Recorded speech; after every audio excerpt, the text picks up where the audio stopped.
What's up, guys? My name is Mari Pastor. I've played D1 semi-professionally and professionally in England, Australia, and Cyprus. I've been chasing my dreams since I was a little girl, and I want to help you chase yours too. Want to make it to the pros? Here are my 5 tips to get you there. Tip number 1 is you need to have a soccer resume and video. This is the most crucial step for all the other tips that will follow. Every single team, coach, club, and agency that you will talk to will ask for both of these. For your resume, you want to have some basic information about you as a player, where you're from, your height, weight, leg preference, language abilities, and what teams you're playing with. You also want to list some skills and accomplishments from all the previous teams you've competed with. Second, you need your video.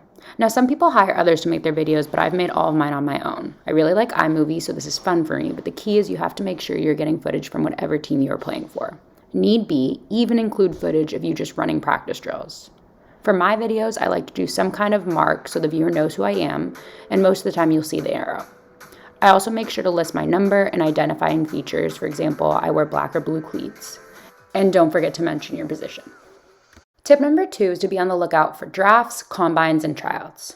Honestly, when I graduated college, I had no idea the NWSL draft existed. It wasn't as big a deal yet, and I had a lot to learn, but there is a page on the NWSL website where they have all the information you need to know about the draft.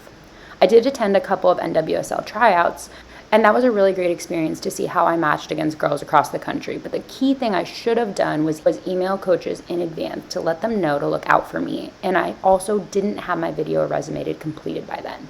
And that's a big no-no. Finally, I went to my first combine last year called Path to Pro. It was right after COVID, and it wasn't that successful personally, but it was the first time they had a women's version, and I met and played with girls who are now playing across the world, so it was a great experience to keep growing my career. Tip number 3 is like with any other career, you need to use your networks. I got my first ever experience playing internationally because I reached out to a teammate I used to play with in youth and ODP days.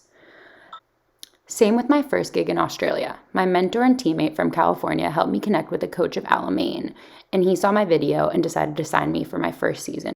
I then reached out to that same coach again after my first major surgery, and he was willing to give me a chance to play for my second year for Alamein because of how well I performed in my first year. Finally, I got my first pro trial with Melbourne City Women because of my teammate from Alamein. She vouched for how hard I worked, and the power of networking showed when I got that opportunity. Tip number 4 is put yourself out there, and by that I mean just email clubs. During COVID, it was very difficult to find a team, especially in a country that borders were open.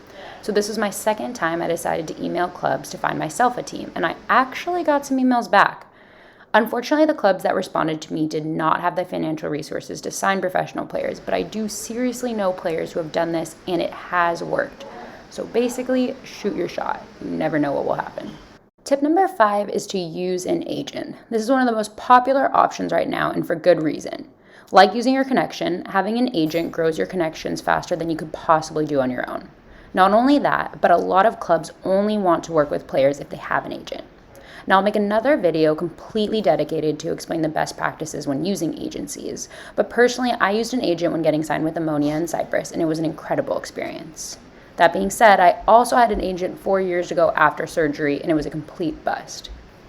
Choosing an agent is a long process, and you have to do your research beforehand, but when you have a great agent, they can really open so many doors for you. So I hope this video helped dive into the 5 main ways to get picked up for a team professionally in the world of women's football. Think there's a tip I missed, or want to hear more about one of these methods? Comment below. Oh, and thanks for watching.